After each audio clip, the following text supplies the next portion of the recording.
Professor, é o seguinte, nós apresentamos, o Wesley e a Catarina são os representantes técnico-administrativos no comitê, né, gestor, vocês fizeram um excelente trabalho, né, muito detalhado naquele documento que vocês apresentaram para a comunidade. Nós divulgamos o documento e pedimos aí que se alguém tivesse alguma sugestão, e surgiram várias dúvidas, né?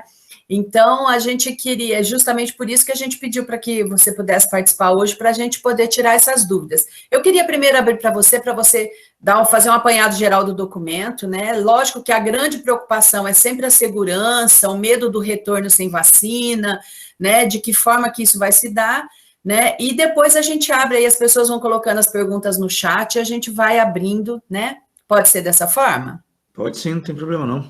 Então, fique à vontade. Bom, boa tarde, pessoal. Obrigado pela oportunidade de estar aqui com vocês de novo, né? Um prazer a gente trabalhar junto, porque estamos todos, né, tentando construir as coisas. E aí eu vejo esses encontros como um trabalho bem nessa direção. Aí eu fico muito satisfeito de poder vir, né? Mas sobre o documento é o seguinte, a universidade parou ano passado, né, por causa da Covid, e desde então vem funcionando só atividades essenciais, mas ela precisa ter um planejamento de retorno para quando esse retorno for possível, né? Por que esse planejamento precisa ser feito com antecedência? Porque muita coisa vai ter que ser ajustada na UFSCar, muita coisa vai mudar, vai ter que ser mudada, vai ter que ser reformada, qualificada, então nós vamos ter que mudar, inclusive a estrutura física de alguns prédios, nós vamos ter que mudar as nossas práticas e uma série de outras coisas.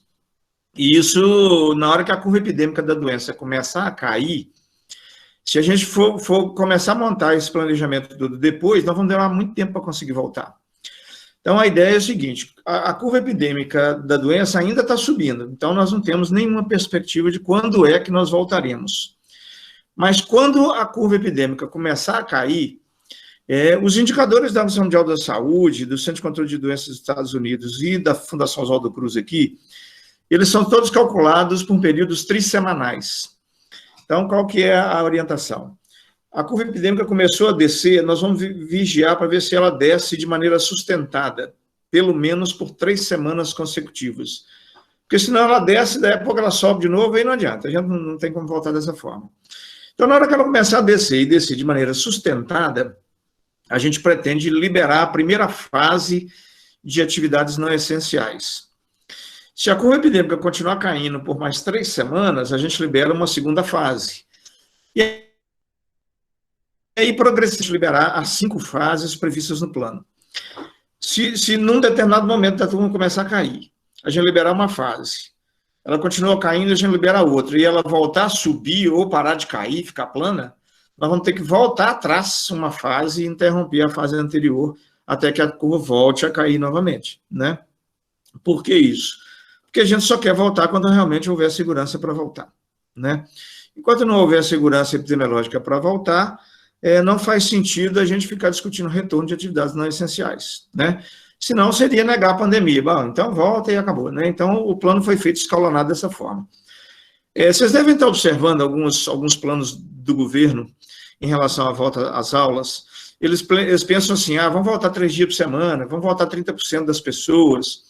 O nosso plano é diferente pelo seguinte, do que adianta eu voltar 30% das pessoas numa atividade de alto risco ou pessoas de alto risco para adoecerem de Covid, para terem a forma grave da doença.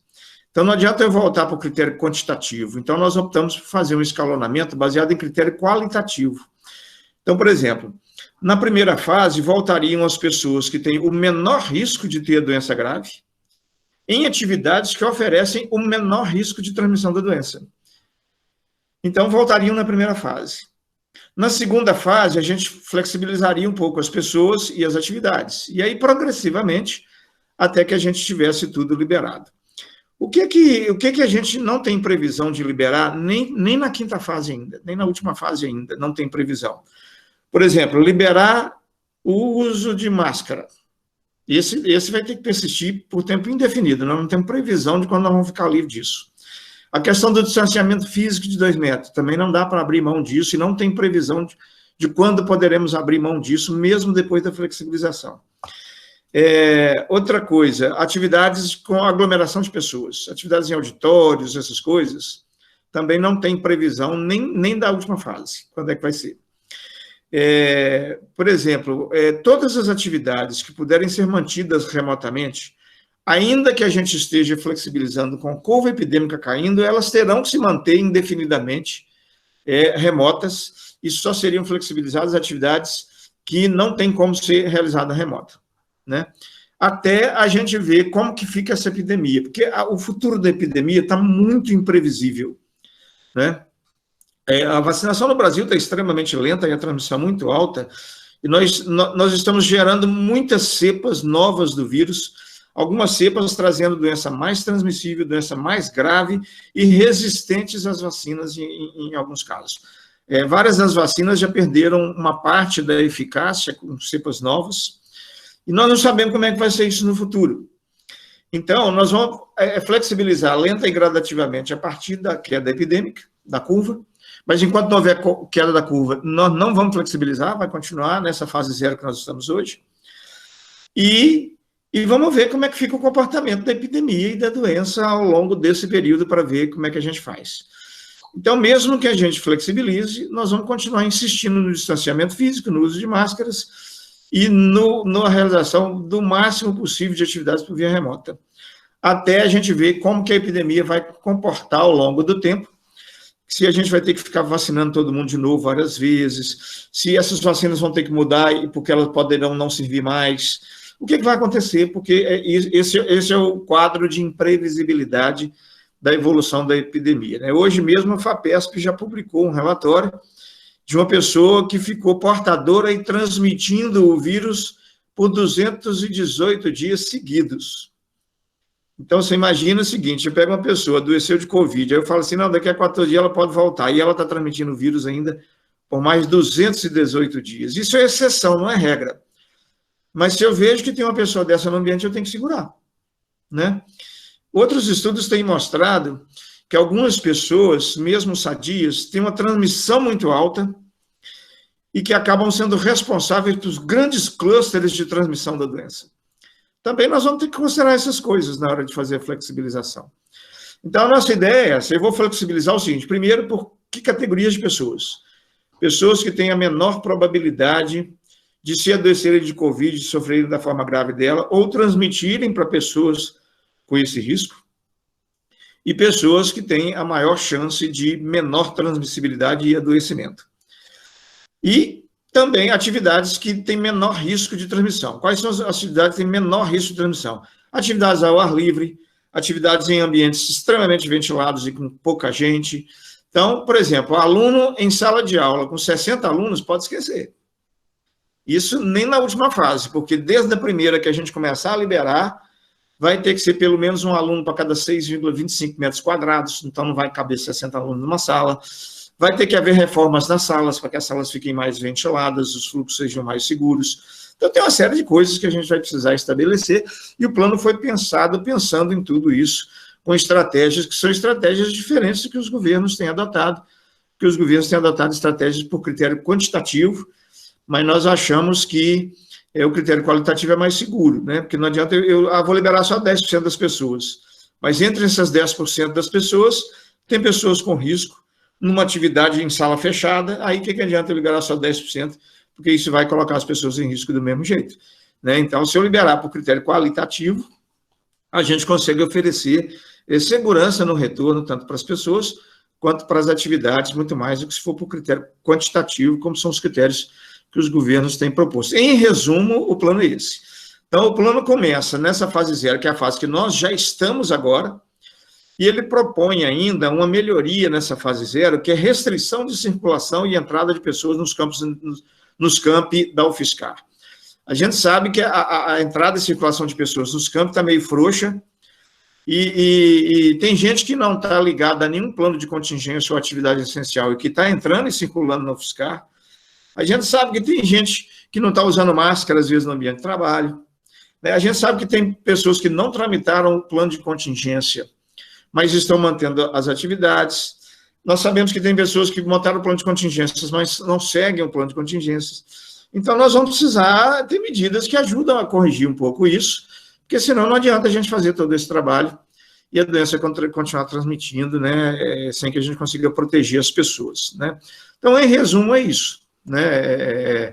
Na verdade, esse plano ele já havia sido feito antes, por intermédio daquela portaria GR 4469, e que nós pegamos daquela portaria agora e fizemos uma atualização, uma qualificação daquilo e colocamos em discussão com a comunidade, porque essa discussão não havia sido feita anteriormente. E aí, o que acontece? Qual a grande novidade disso que nós estamos discutindo aqui em relação à portaria 4469? Que ela inclui no plano essas ações de restrição de entrada e circulação no campus, para a gente poder garantir isso, pelo menos durante a fase 0 agora, para reduzir um pouco essa questão de transmissão da doença, né? A gente entende que máscara é EPI e outras coisas é EPI, e vacina também é EPI, né? Então, alguém me questionou, mas se a pessoa não quiser ser vacinada, não tem como.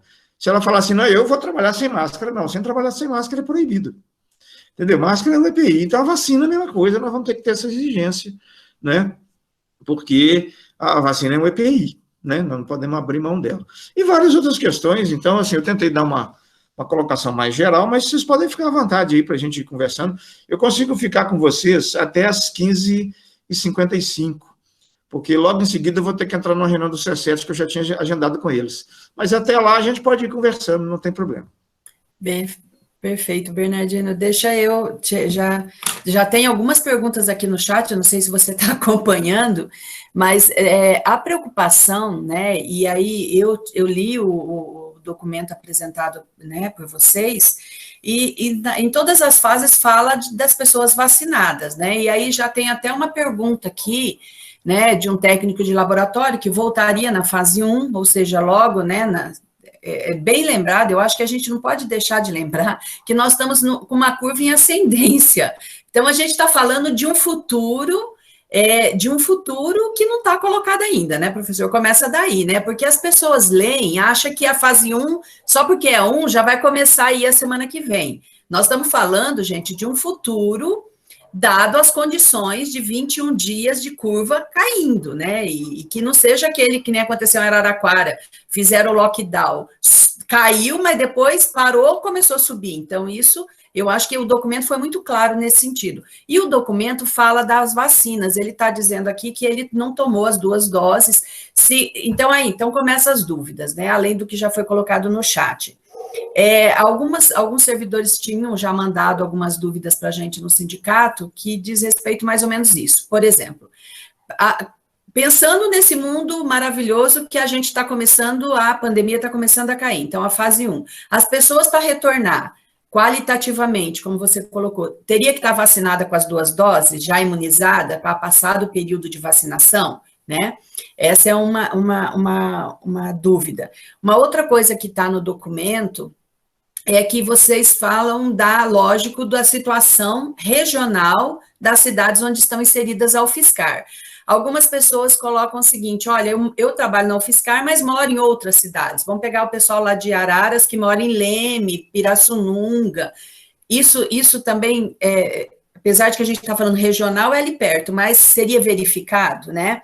A outra coisa é o seguinte, é a tal da eficácia das vacinas, que a gente sabe que foram comprovadas, mas que ninguém sabe quanto tempo elas vão persistir, né? Isso já está sendo colocado, né? E se isso também seria levado em consideração aí pelo comitê, né? E aí, a Baraldi aqui, eu já só vou ler aqui do chat, eu acho que você já viu, mas só para, né, para quem ainda não viu, ela está perguntando que tipo de máscara seria, e eu acho que esse EPI seria dado pela instituição, né? Teria que ser fornecido pela UFSCar, eu acho que, né, para a gente entender isso. O Marco Aurélio, que fala da vacina, ele está dizendo que ele seria de laboratório. A gente já está falando de laboratório em ambiente fechado, né, professora? A gente já começa, né, já tendo problemas de laboratório com relação a ser um ambiente fechado.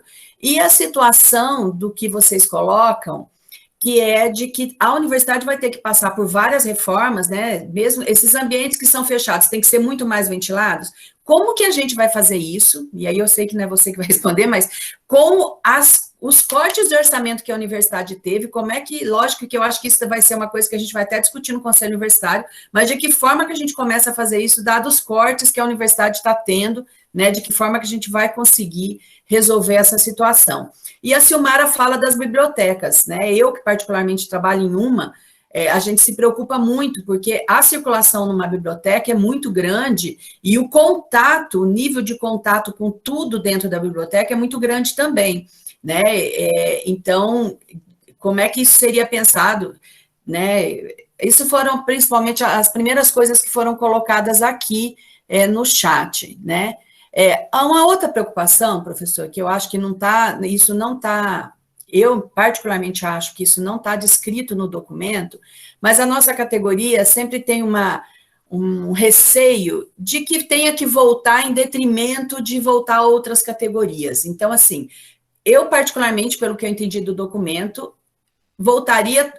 nós estamos falando da comunidade, ou seja, estamos falando dos 3 segmentos, de docentes, técnico e aluno na mesma proporção, desde que dentro das atividades que vão ser liberadas, né? Então, assim, mas é uma preocupação da nossa categoria, da gente, ou seja, ser os primeiros a ter que retornar por ser mais atividades administrativas, enquanto que o restante das categorias não precisariam retornar, né? Uma vez que você mesmo colocou, não dá para colocar 60 alunos numa sala de aula, né? Então, né? E aí, a última pergunta, desculpa, mas eu só estou falando tudo isso para, né, a gente poder... como é que ficaria... os estudantes, né? Porque a gente está falando, a nossa categoria já está chegando numa faixa etária que a gente está começando a tomar vacina. Estamos entrando aí, todo dia a gente vê as fotos do pessoal, fico muito feliz cada vez que alguém consegue ir lá e se vacinar. Mas e os estudantes, né? Eles podem ter uma possibilidade menor de ter uma doença grave, mas eles são vetores muito grandes da doença. Como é que ficaria se tivesse que voltar esses estudantes sem vacina, né? Então, é isso. E a Baraldi colocou aqui que o ideal, será que não seria voltar só depois que tivesse pelo menos 70% de toda a comunidade vacinada? Quando a gente fala toda a comunidade, nós estamos falando de estudante também. Então, eu acho que tentei pegar tudo que está aqui, gente. Se faltou alguma coisa, coloca de novo aqui no chat e a gente vai. E se alguém quiser falar também, pode escrever o nome aqui que a gente abre para falar, tá? Bom, vamos lá, então. Eu tentei pegar tudo que você falou, mas não sei se eu peguei tudo.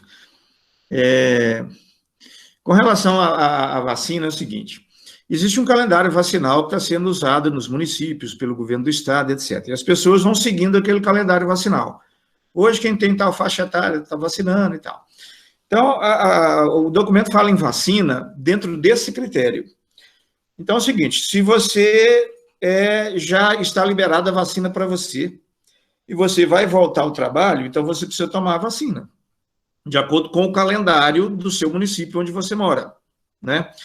Então, vamos supor o seguinte, já liberou para eu vacinar, mas eu não fui vacinar, larguei para lá, e quero voltar ao trabalho, não, você vai ter que vacinar, né? Agora, se não chegou a minha vez de vacinar, e já está na hora de eu voltar ao trabalho, e eu sou uma pessoa de uma categoria de segurança para aquela fase, eu vou voltar ao trabalho e vou aguardar a chegar a minha vez de ser vacinado, né? Então, me parece que a primeira pergunta era sobre isso, né? O critério de queda de curva epidêmica, ele não é só local, não, ele é nacional e estadual também. Se vocês observarem no documento, ele fala o seguinte, desde que a curva epidêmica nacional, estadual e municipal esteja caindo. Porque se ela cair aqui e não cair no vizinho, ela vai subir aqui daqui a pouco, não adianta. O exemplo de Araraquara com São Carlos. Araraquara fez o lockdown sozinho e jogou a curva lá para baixo. Mas ninguém mais fez, está lá a curva de Araraquara subindo outra vez. Então, o critério é o seguinte, e outra, a universidade recebe gente do mundo inteiro, né? Então, vem aluno de qualquer lugar do país e tal. Então, a queda tem que ser nacional, estadual e municipal. E se ela acontecer no plano nacional e estadual, tenho certeza que no município também vai acontecer. Nós não vamos ter nenhum município subindo com o resto do estado e o país caindo. Isso não vai acontecer, porque quando acontece um controle desse tipo no âmbito nacional, ele afeta diretamente todos os municípios, né? Então, o critério... Então, não importa em que município a pessoa mora, no estado e no país a curva estiver caindo, automaticamente vai acontecer a mesma coisa no município dela, e aí ela estaria apta a voltar. Com relação à eficácia da vacina, nós não sabemos realmente quanto tempo dura, se vamos ter que fazer novas doses, se vamos ter que fazer modificações nessas vacinas atuais. A expectativa que a gente tem hoje é que, com grande probabilidade, essa vacina vai ser igual a da gripe. Todo ano nós vamos ter que tomar uma vacina nova, porque ela vai perder a validade nesse prazo aí, aproximadamente de 1 ano. Então, para isso, vai ter que ter um calendário estadual, nacional, municipal, de vacinação rotineira das pessoas contra a Covid, assim como existe um calendário de vacinação rotineira contra a gripe. E aí as pessoas vão ter que entrar nesse calendário e tomar as vacinas, independente do que esteja funcionando ou não na universidade, né? Então, a gente seguiria mais ou menos isso, né? O tipo de máscara que o Neves está propondo, ou é a PFF2, ou é a N95, ou a máscara de polipropileno de TNT 3 camadas, com uma camada filtrante e clipe nasal. Essas foram as máscaras padronizadas pelo Neves, que são as máscaras que oferecem o maior grau de segurança.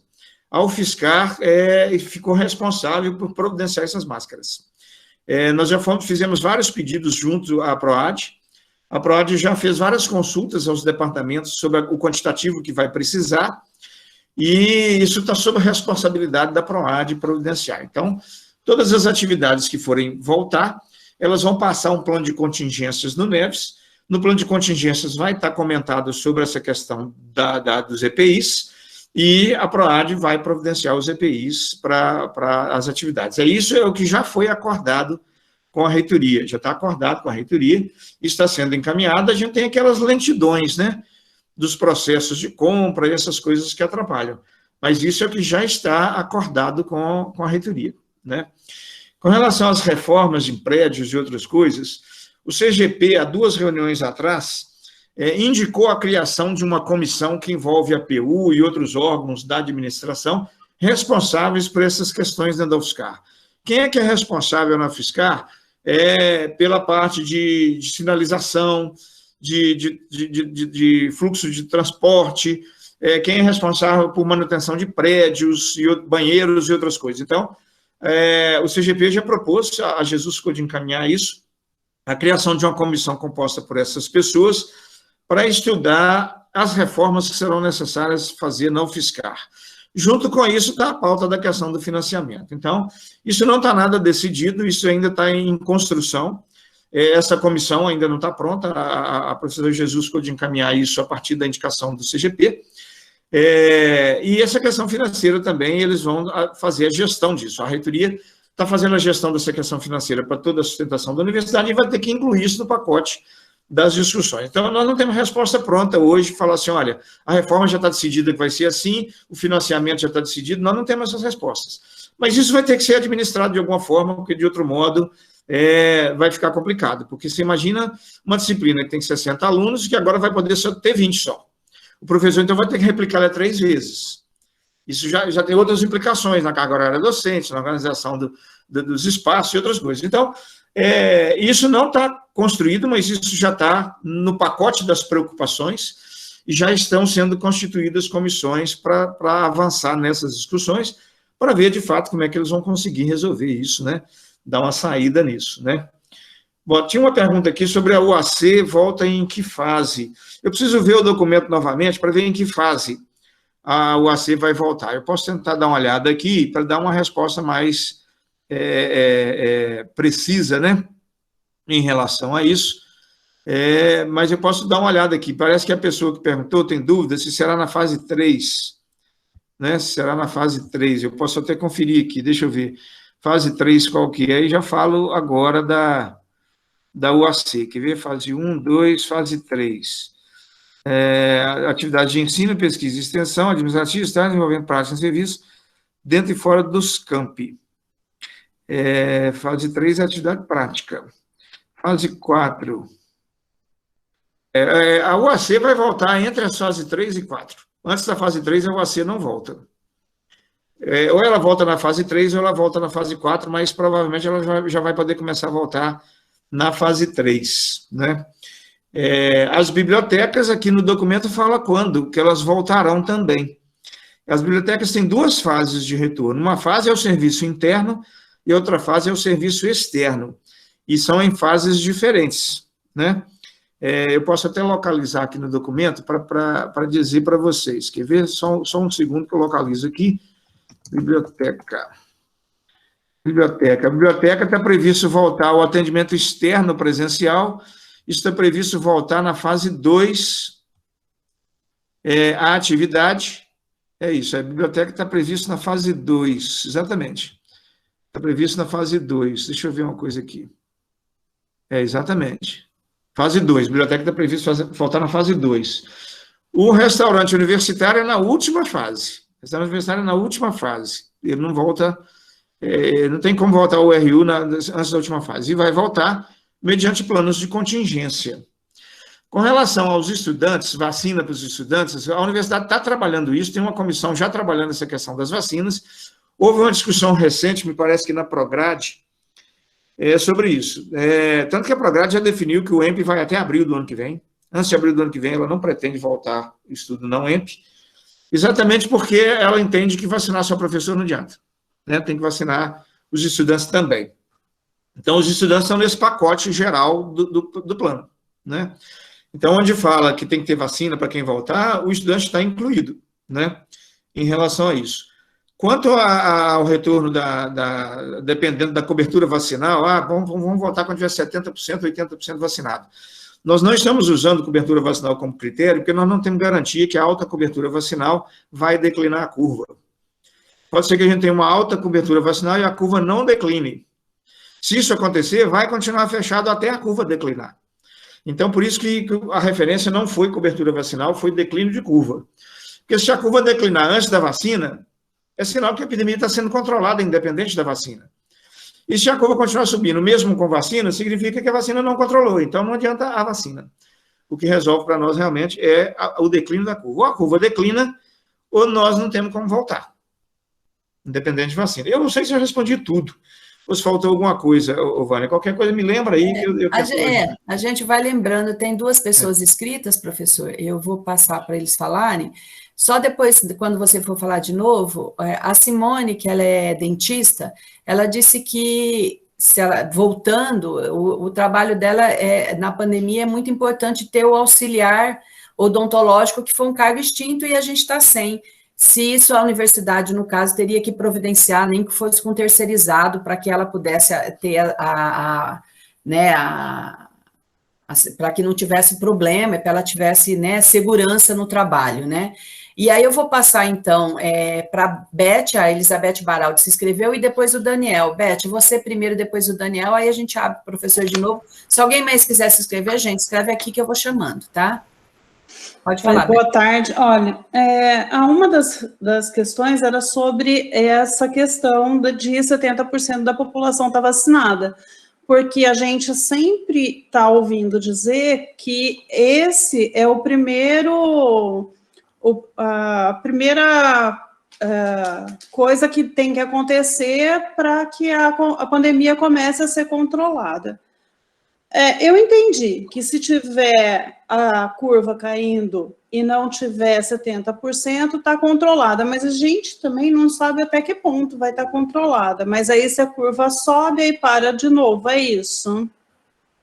Tá. Exatamente. Tá, então tudo bem, porque eu pensei assim, até o final do ano, acho que quase todo mundo vai estar vacinado até 18 anos, né?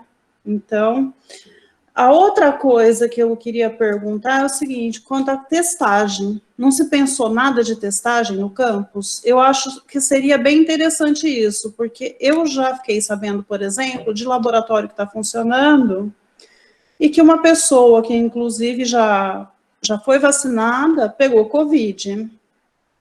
Tem sim. E aí, ela acaba ela não teve nada, né? Porque ela já tinha pego Covid, já tinha sido vacinada.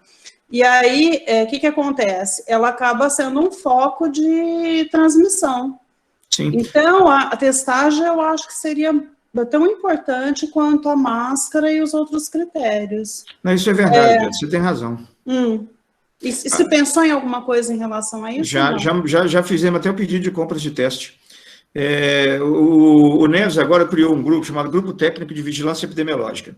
Esse grupo agora vai começar a monitorar todas as atividades que estão funcionando para poder fazer o farejamento e o rastreamento de infectados e potenciais pessoas em condição de transmissão da doença. E nós já pedimos um quantitativo muito grande de testes diagnósticos para fazer esse trabalho. Então, a PROAD já deu andamento no início dos trabalhos para a aquisição dos testes, segundo a última informação que eles me passaram, e nós já fizemos toda uma estratégia de testagem, inclusive envolvendo o HU e envolvendo o laboratório de genética aqui da UFSCar, que tem máquina para fazer testagem também.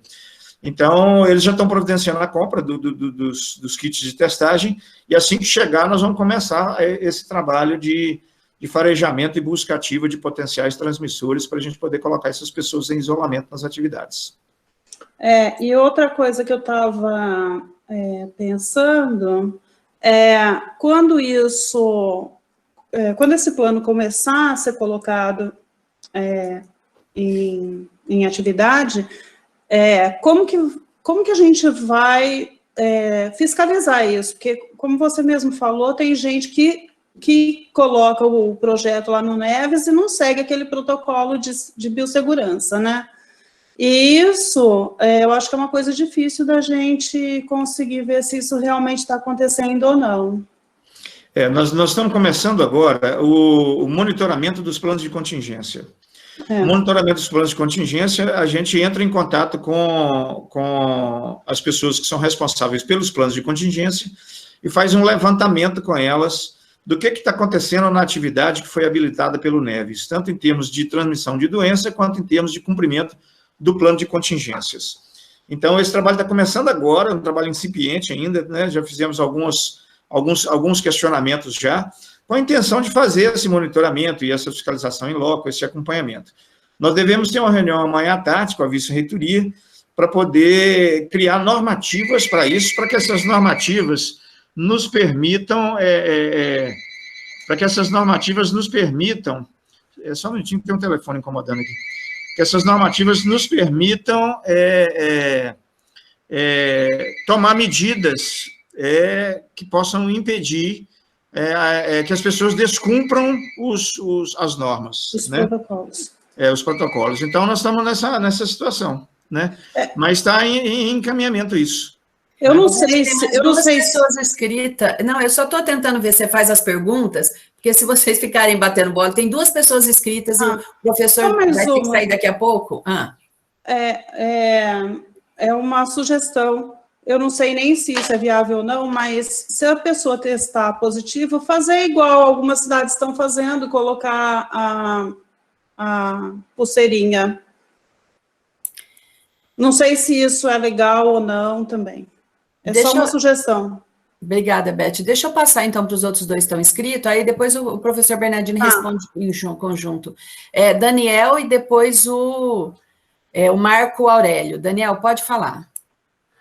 Boa tarde, Vânia. Boa tarde, todo mundo. Boa tarde, professor. Agradecer mais uma vez. A minha pergunta foge um pouco da situação específica da universidade, mas é uma preocupação de um pai de uma criança muito pequena. Eu já vi diversas pessoas se colocando de um lado ou de outro, mas queria saber qual que é a sua opinião em relação ao destino da pandemia, ao nosso destino enquanto humanidade da pandemia, ou seja, do pós-pandemia. Independente de qual o tempo, existirá a volta ao normal ou daqui para frente é um novo normal? A gente vai passar o resto da nossa vida usando máscara e vai ter sempre algum controle? Qual que é a sua opinião sobre isso? Em algum momento a gente vai voltar a ter 60 alunos por sala, Rock in Rio e esse tipo de coisa? Professor, deixa eu só... Pode falar. Eu ia falar para o Marco fazer a pergunta dele, aí você responde junto. Eu sei que daqui a pouco você tem que sair, tá bom, Marco? Pode ser. Oi, boa tarde, vocês estão me ouvindo? Sim, estamos te ouvindo. Boa tarde a todos e professor Bernardino. Eu tenho 2 dúvidas bem diretas. Uma delas é em relação à queda sustentada de 21 dias para a curva epidemiológica como um argumento único para a volta das atividades. Por quê? Eu sou servidor TA, de laboratório didático, de aulas práticas, e hoje eu tenho 28 anos. Imaginando uma realidade utópica, daqui a 21 dias, por exemplo, se nós houvéssemos uma queda sustentada da curva, A minha previsão otimista de vacinação, pelo calendário da capital de São Paulo, que eu tomei como base, né, seria lá para o final de setembro. Então, eu trabalharia no mínimo 3 meses sem nenhuma dose da vacina, no meio de centenas de alunos por semana também sem vacina. Então, o senhor disse que só voltaria com a segurança de todos, mas eu não estaria seguro nessa hipótese, né? E a outra dúvida também é justamente essa que a Graziella pontuou, que se os técnicos, os TAs das universidades, eles não vão ser contemplados com um plano prioritário na vacinação, se o senhor tem alguma informação disso, pelo governo federal. Que a gente não vê, a gente vê falando de servidores do ensino municipais e estaduais, né, aqui no estado de São Paulo. Mas nada se fala de nós, servidores, TAs e docentes do ensino federal. Então, são essas minhas duas dúvidas. Muito obrigado. Vamos lá, Professor, então. e aí já para você responder de conjunto, a preocupação da biblioteca é o número de pessoas que circulam, né, dentro do ambiente. E aí, como está previsto para voltar na fase 2, mas o entendimento que eu tenho é que não vai ter essa circulação, porque a fase 2 vai ser ainda bem restrita do nível de pessoas que vai estar dentro da universidade. Então, é só para a gente entender isso mesmo, porque quando a gente fala abriu a biblioteca, a impressão que dá é que a gente voltou ao normal e tem lá 3.000 pessoas por dia circulando, né? Só para você falar um pouquinho disso, que não vai ser abril de um jeito normal, né? Vai ter ainda uma série de restrições, e se isso ainda vai ser estudado, ou se já estão pensando nisso. Aí já fecha o bloco aí para você responder, que eu sei que daqui a pouco você tem que sair, que você tem mais compromissos. Obrigada, professor. Olha, o novo normal vai demorar, não temos previsão. Eu posso fazer uma especulação aqui. Eu acho que em menos de 5 anos o novo normal não volta. Então nós vamos ter que continuar usando máscara por muito tempo. Talvez nós vamos ter que mudar, inclusive, algumas questões culturais nossas, de ficar abraçando demais, ficar falando perto demais, de não usar máscaras sistematicamente. Então, esse novo normal, não temos previsão. E eu acho que ele vai demorar. A epidemia que deu em 1918, né, o novo normal voltou relativamente a curto prazo, né?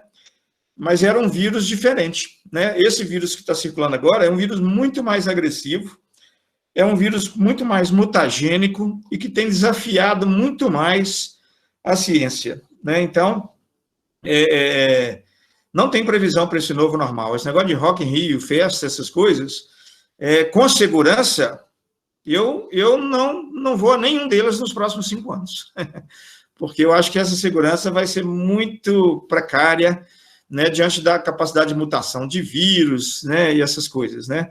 Isso é a minha hipótese, né. Eu estou especulando porque eu não tenho dados científicos para falar isso, ninguém tem, né. Mas, assim, observando como é que as coisas estão caminhando, vou dar um exemplo para vocês. O Chile vacinou 60% da população. E aí falou assim, não, já tem muita gente vacinada, podemos dar uma afrouxada, igual os Estados Unidos está querendo fazer. Vamos parar de usar máscara, porque está vacinado. O Chile agora está tendo que entrar em lockdown outra vez, porque a curva subiu e foi lá nas alturas, mesmo com 60% da população vacinada. Então, gente, não dá. Nós realmente não temos condição de fazer concessões ao coronavírus, porque qualquer concessão que a gente fizer, ele pega pesado, né? Então, a questão do novo normal, eu estou enxergando bem dessa forma. Com relação à questão da segurança por causa de vacina, né? A gente tem que ter em mente o seguinte, a vacina, ela tem uma eficácia individual e uma efetividade coletiva, são duas coisas diferentes. Quando eu falo assim, a vacina tem 50% de eficácia, não é nenhuma garantia de que se eu tomar vacina, eu vou estar com 50% de chance reduzida de ter a doença. Pode ser que eu tome a vacina e não tenha chance nenhuma de ficar doente. Pode ser que eu tome vacina e continue com 100% de chance de ficar doente, porque essa questão ela é muito individual. Então, a gente usa vacina para quê? A gente usa vacina porque a gente quer vacinar um grande contingente de pessoas para diminuir a circulação do vírus na comunidade, para a gente diminuir a quantidade de vírus que poderá nos atacar. Porque se o vírus nos atacar ou não, a proteção da vacina é imprevisível. Até certo ponto ela é imprevisível. Então, nós não tomamos vacina para nos proteger individualmente. Nós tomamos a vacina para fazer uma proteção coletiva. Recentemente, eu atendi uma pessoa de 86 anos de idade que morreu depois de 2 meses que ela tinha tomado as 2 doses da vacina. Ela morreu por quê? Quer dizer que a vacina não serviu? Não, é porque tinha muito pouca gente vacinada. Porque se todo mundo no entorno dela tivesse vacinado, mesmo que ela não estivesse vacinada, o vírus não teria chegado nela. Então, o que nós queremos é fazer uma proteção coletiva, porque na hora que a gente faz isso, a gente protege, inclusive, os não vacinados. Agora, se eu quiser fazer um raciocínio de proteção individual, a máscara é mais eficaz que a vacina. Porque se eu coloco uma máscara N95, ela evita 95% a chance de eu pegar o vírus. Se todo mundo usar, essa chance pode ir para 98%. Então, se eu uso máscara, e você que está junto comigo também está usando máscara N95, nós estamos a 2 metros de distância, num lugar ventilado, a chance da gente pegar Covid um do outro é quase zero. Vacina nenhuma me dá essa garantia, se o vírus estiver circulando no ambiente. Mas se o vírus estiver circulando no ambiente, a máscara me dá essa garantia individual. Mas a vacina não me dá essa garantia individual.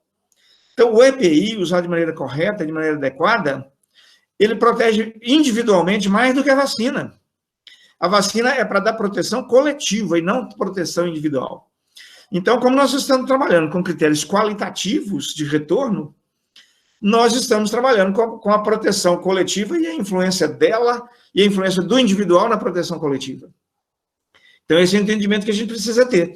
Então, se chegar na hora da pessoa começar a trabalhar, ela enquadra nos critérios, a atividade enquadra nos critérios, a curva epidêmica está caindo, ou seja, a transmissibilidade do vírus está reduzida. Então, a chance de eu pegar o Covid já diminui bastante, especialmente, então, agora se eu usar o EPI. E aí, não vai ser a vacina, o grande divisor de águas que vai me proteger. Então, nós vamos ter essa compreensão do efeito da vacina, que muita gente está achando, vou correr e tomar vacina, que aí eu estou protegido. Não, não necessariamente acontece isso. Tem pessoas que mesmo tomando a vacina, e a melhor das vacinas, ela não fica protegida. Mas se todo mundo tomar vacina, aí ela fica. Né? Então, por isso que a gente tem dito ultimamente, olha, na fase 0, mesmo com vacina, não volta. Mesmo com vacina, não volta. Porque o vírus ainda está transmitindo muito intensamente. E o vírus transmitindo muito intensamente pode reduzir a efetividade da vacina. Uma metáfora que eu posso fazer é o seguinte, a vacina é um colete à prova de bala. Eu boto esse colete, ele tapa a barriga e tapa o tórax. O braço, a perna e a cabeça estão de fora. E eu estou num tiroteio. Se o tiroteio for pouco intenso, 3, 4 balas só por minuto, pode ser que elas vão acertar todas no colete. Mas se é 200 tiros por minuto, algum vai pegar na cabeça, nos braços, e aí a vacina, que é o colete, não serviu. Então, veja bem, se a transmissão da doença estiver intensa demais, a efetividade da vacina diminui. Mas a efetividade do EPI, ela segura. Então, é por isso que nós estamos trabalhando com um critério que não é a vacina o primeiro deles. E aí, se a curva epidêmica estiver caindo, é porque a transmissibilidade do vírus está muito baixa.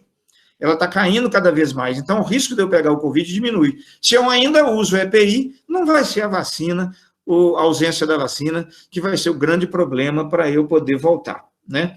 A questão das bibliotecas é o que você falou, né, Vânia? A questão das bibliotecas é o seguinte, elas vão voltar naquelas fases que as outras coisas também estão voltando. Então, se a biblioteca voltar na fase 2 ainda voltou muito pouca coisa. As bibliotecas não terão aquele movimento grande, como se tivesse tudo aberto, né? Então, à medida que as outras fases forem avançando, o movimento de biblioteca vai aumentando, obviamente. Mas aí a biblioteca já está toda estruturada, articulada, protegida, como plano de contingências e outras coisas, já a partir da fase 2. Então, o movimento das bibliotecas, mesmo que a biblioteca abre toda, o movimento lá dentro não vai abrir todo, porque ele vai seguir as fases, a depender do que é que está sendo liberado ou não, né?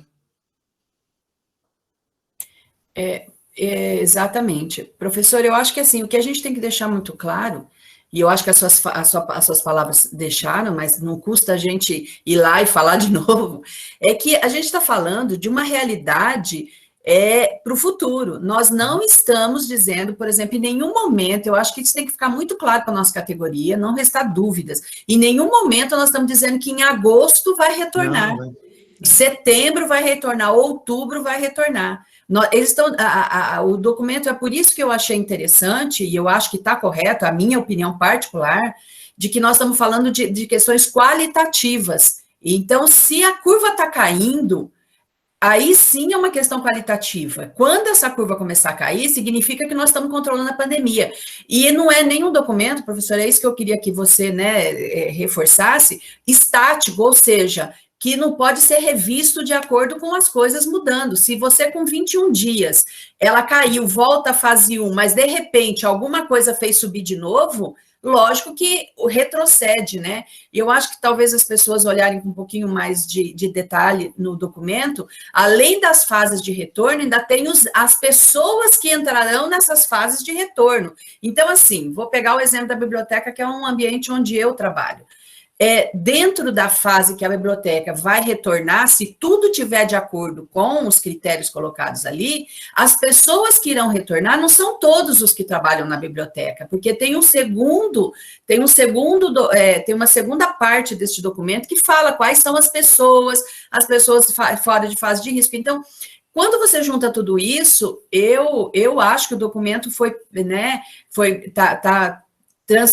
transmite uma segurança para que a gente só vai retornar realmente com segurança, e é isso que eu acho que eu queria que você, né, reforçasse, se é isso mesmo, né, o entendimento que eu tive, e que ele não é estático, ele não é uma coisa, vai ser isso aqui, aprovou, é isso. Não, ele pode ser revisto a todo momento, assim como a gente já falou em outras assembleias. O Conselho Universitário está convocado permanentemente para discutir qualquer questão do Covid, de urgência, de ser convocado de urgência, se for necessário, né? Então, para que a gente tenha segurança, eu acho que você percebeu que aqui as dúvidas realmente é uma questão aí de insegurança, né, por causa do número de mortos que nós temos e do número de mortos que está previsto ainda nesse país, por conta que a curva só sobe, mas é isso, a gente queria só... e agradecemos aí, eu não estou fazendo minhas considerações, eu sei que você já tem que sair, mas agradecemos de novo que você se dispõe a participar com a gente aqui, vamos te chamar quantas vezes for necessário, pode ficar esperando, tá certo, professor? Vânia, você tem razão em duas coisas, e o próprio documento está escrito isso. O documento está escrito o seguinte: se a gente flexibilizou uma fase e a curva parou de cair, não é nem subir. Se ela entrar em platô, nós vamos interromper a fase anterior. Entendeu? O documento está escrito isso. E no final do documento também ainda consta que a cada 30 dias ele vai ser revisado em caso de necessidade. Então, a cada 30 dias nós vamos fazer um levantamento da situação e ver se a gente mantém ou se a gente ajusta o documento às contingências. Porque a epidemia é tão dinâmica que a gente não consegue fazer previsões de longo prazo, né? Então, e é isso que você falou. Eu acho que se a gente der sorte demais, Deus abençoar muito, talvez em setembro essa curva epidêmica possa começar a cair, mas eu não tenho dado técnico nenhum para fazer essa afirmativa, isso é uma especulação que eu estou fazendo. Nós estamos trabalhando com uma premissa de que talvez esse plano deva ser implantado a partir do ano que vem. O próprio Prograde já falou, gente, até abril é EMP, e a gente não fala em outra coisa, porque se mudar, beleza, a gente antecipa as coisas, mas se não mudar, já está definido. Então, tá desse jeito, porque a imprevisibilidade da pandemia está muito acentuada, né, e não dá para a gente ficar trabalhando sem segurança mesmo, não, vocês têm razão. A Simone, acho que tinha alguma coisa, né? Eu vi aqui no chat que Era a questão do dentista, professor, do auxiliar. Isso aí vai ter que ser conversado com a administração superior da universidade, né? Eu acho que vai ter que conversar com a PROAD, com a PROGPE, porque ela vai precisar de um auxiliar de dentista, e não é o Neves que define isso, né? Ela pode até colocar no plano de contingências, quando ela for voltar a funcionar, colocar no plano de contingências essa necessidade, o Neves aprova com essa necessidade, e aí a PROGPE ou a PROAD dá um jeito de providenciar esse trabalhador para ela, né? Mas eu acho que ela tem razão, mas o local onde ela vai ter que questionar isso vai ser PROGPE e PROAD, para que eles coloquem um funcionário para ela aí fazendo isso, né? E o que o Neves consegue fazer é aprovar um plano de contingências que ela pode propor, indicando esse profissional. E aí o Neves aprova o plano de contingências considerando esse profissional. Né? Professor, por último aí, que eu sei que você já tem que sair, há muitas dúvidas, a gente já falou um pouco disso em outras assembleias, mas o pessoal está perguntando ainda, se o ensino federal não vai entrar aí, né, logo após aí a educação estadual e municipal, né? A gente percebeu que alguns estados estão priorizando, né, o Estado de São Paulo não fez isso, e tem algumas cidades que, às vezes, então, isso causa um murmurinho, né? Tem alguma coisa do comitê gestor, junto com a prefeitura, para tentar organizar ou discutir esse assunto? Esse assunto está na pauta da Andifes, porque o governo federal não deu sinal nenhum de nada, como se a pandemia não existisse, né? E o governo estadual aqui também não deu nada favorável aos trabalhadores do ensino superior. Do ponto de vista técnico, científico, o último ensino que deveria voltar é o ensino superior, porque é o setor de maior risco de transmissibilidade da doença, é o ensino superior. Mas não tem nenhuma sinalização ainda dos governos estaduais e federais a respeito da vacinação dos trabalhadores do ensino superior. Mas essa discussão está na Andifes. A Andifes está fazendo uma pauta com o governo federal para trabalhar esse assunto, inclusive colocando no pacote os estudantes. Porque o que barrou isso na Andifes agora foi essa discussão. A ideia era o seguinte, então vamos começar a vacinar os trabalhadores e os professores. Mas a Andifes, mas e os estudantes? Não adianta vacinar só o trabalhador e o professor. Aí parou a conversa para eles fazerem uma negociação que inclua toda a comunidade universitária, e não só os técnicos ou só os docentes, mas a Andifes está levando essa discussão no plano nacional, nós ainda não temos resposta. Mas essa discussão já está lá, na pauta. Perfeito, professor. A Graziela está fazendo uma proposta aqui, e a gente vai acatar, ela dizendo que tem ainda muita gente que está entrando na sala, nem todo mundo conseguiu entrar no mesmo horário, nem todo mundo conseguiu estar aqui hoje. Que a gente vai tentar negociar com você, depois com a sua agenda, um outro dia, um outro horário, para a gente tirar essas dúvidas. De novo, a gente volta a dizer, esse documento, ele não é um documento estático, né? Todas essas questões podem ser revistas. Então, que eu sei que você sempre se dispõe, a gente depois vê com você um outro dia, um outro horário, onde a gente pode ficar um tempo maior, e aí todo mundo tirar todas as dúvidas, porque aí a gente, né, com mais tranquilidade, evita também, né, informações desencontradas, que acaba, em vez de ajudar, prejudica, né? Não, vamos combinar assim, Vânia. É uma pena eu ter essa reunião do C7 agora. E é a mesma pauta, o C7 está com a mesma pauta, a mesma preocupação. Se lá terminar rápido, até tento voltar. Mas, se não, a gente pode marcar uma outra oportunidade de continuar, não tem problema, não. Perfeito. Vamos depois ver na sua agenda aí uma outra... Eu sei que sexta-feira tem um conselho, talvez a semana que vem, que talvez esteja aí mais tranquilo, a gente vê um dia aí que você tem a agenda mais tranquila, a gente marca outro espaço. Professor, eu já quero agradecer novamente a sua disponibilidade, dizer que a gente, inclusive, agradece não só a disponibilidade, mas também todo o trabalho que você tem feito aí junto ao Neves, junto ao comitê gestor, e todo o seu empenho, né, em trabalhar com a segurança aí da nossa comunidade. A gente te agradece imensamente por isso. Bom, eu que agradeço o apoio de vocês, né, e o reconhecimento pelo trabalho também.